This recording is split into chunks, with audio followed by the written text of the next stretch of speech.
আবার চলল বুলডোজার, কিন্তু কোথায়? পশ্চিমবঙ্গ রাজ্যে হাওড়া জেলায়। দেখতে চোখ রাখুন।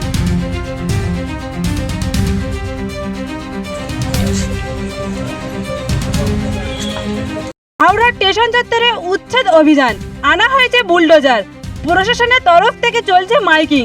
ভাঙা হচ্ছে বেআইনি দখলমুক্ত করা হচ্ছে রেল চত্বরের জমি।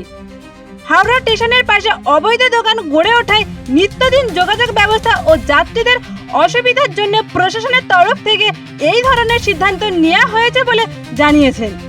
পরিস্থিতি নিয়ন্ত্রণে আনার জন্য বিরাট কেন্দ্রীয় সেনাবাহিনী মোতায়েন করা হয়েছে।